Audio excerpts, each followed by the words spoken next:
बहुत समय पहले की बात है। एक दूर दराज के छोटे से गांव में, जहां चारों ओर हरियाली और प्राकृतिक सुंदरता फैली हुई थी, एक जादुई परी रहती थी।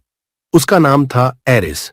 एरिस का घर घने जंगल के बीचों बीच एक विशाल ओक के पेड़ के भीतर था, जो उसकी जादुई दुनिया का हिस्सा था। वह बेहद सुंदर थी। उसके पंख इंद्रधनुषी रंगों में चमकते थे और उसकी आंखों में गहरे नीले आसमान का रंग था।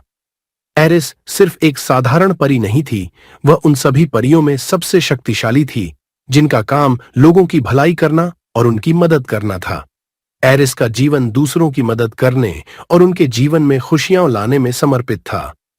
वह पेड़ों, फूलों और जानवरों के साथ बातें कर सकती थी। जब भी कोई संकट में होता, एरिस उसकी मदद करने के लिए तुरंत प्रकट हो जाती।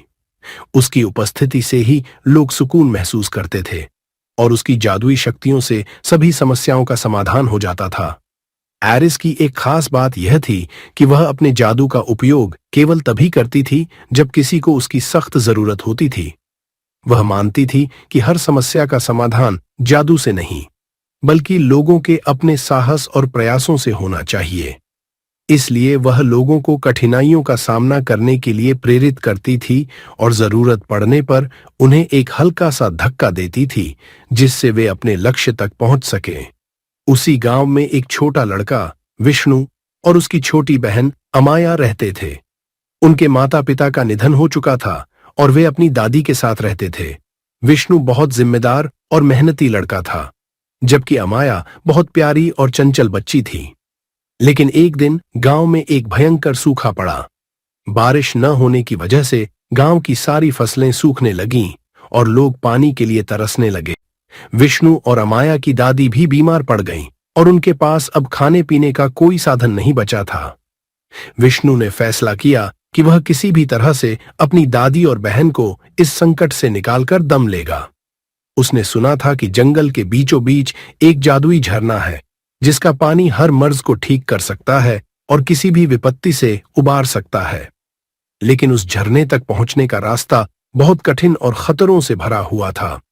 विष्णु ने अपनी हिम्मत जुटाई और अमाया को साथ लेकर जंगल की ओर निकल पड़ा। दोनों भाई बहन घने जंगल से गुजरते हुए न जाने कितने खतरनाक जानवरों और दुर्गम रास्तों का सामना कर रहे थे। विष्णु ने अपनी छोटी बहन की हिम्मत बढ़ाते हुए उसे सुरक्षित रखा और दोनों मिलकर धीरे धीरे आगे बढ़ते गए। लेकिन जैसे जैसे वे जंगल के भीतर जाते गए, रास्ता और भी कठिन होता गया। अमाया थकने लगी और उसे डर लगने लगा। उसने विष्णु से कहा, भैया, क्या हम कभी इस जंगल से बाहर निकल पाएंगे? क्या हम अपनी दादी को बचा पाएंगे? विष्णु ने अपनी बहन को दिलासा दिया और कहा, हमें हिम्मत नहीं हारनी चाहिए अमाया। हम जरूर उस जादुई झरने तक पहुंचेंगे और दादी को बचा लेंगे। इसी बीच एरिस ने अपनी जादुई शक्तियों से विष्णु और अमाया की मुश्किलें देखीं। वह जानती थी कि यह समय है जब उसे उनकी मदद करनी चाहिए, लेकिन उसने सोचा कि पहले वह देखेगी कि विष्णु और अमाया कितनी दूर तक अपनी हिम्मत और साहस से आगे बढ़ सकते हैं। जब उसने देखा कि दोनों भाई बहन कठिनाइयों के बावजूद आगे बढ़ते जा रहे हैं, तो वह बहुत प्रभावित हुई। उसने अपनी जादुई शक्तियों का उपयोग करते हुए जंगल के रास्तों को थोड़ा आसान बना दिया।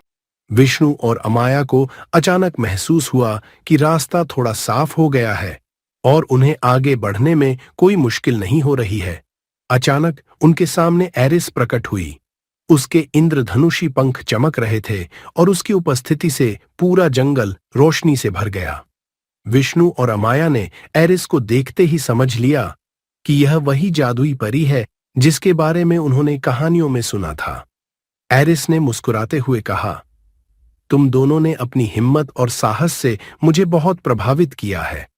अब मैं तुम्हारी मदद करूंगी। एरिस ने अपने जादुई छड़ी को घुमाया और अचानक उनके सामने एक रास्ता खुल गया जो सीधे जादुई झरने तक जाता था। वह झरना इतना खूबसूरत था कि उसके पानी में इंद्रधनुष के सभी रंग चमक रहे थे। विष्णु ने अपनी छोटी बहन के साथ झरने से पानी भरा और एरिस को धन्यवाद दिया।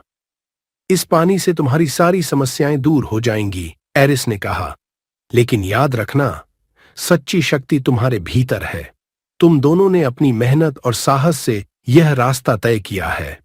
विष्णु और अमाया खुशी खुशी गांव लौटे और झरने के पानी से अपनी दादी की बीमारी को ठीक कर दिया। धीरे धीरे गांव में भी बारिश होने लगी, फसलें हरी भरी हो गईं और सूखा खत्म हो गया। सीख एरिस ने अपने जादू से न केवल विष्णु और अमाया की मदद की, बल्कि पूरे गांव को भी बचाया। लेकिन उसने सभी को यह भी सिखाया कि जब तक हम खुद पर विश्वास रखते हैं और कठिनाइयों का सामना करने के लिए तैयार होते हैं, तब तक कोई भी बाधा हमें रोक नहीं सकती। विष्णु और अमाया ने एरिस को हमेशा अपने दिल में रखा और गांव के लोगों को भी यह सीख दी कि कभी भी उम्मीद नहीं छोड़नी चाहिए। एरिस ने भी अपने जंगल के बीचों बीच अपनी जादुई दुनिया में हमेशा की तरह दूसरों की मदद करने का काम जारी रखा और इस तरह उसकी कहानी हमेशा के लिए अमर हो गई।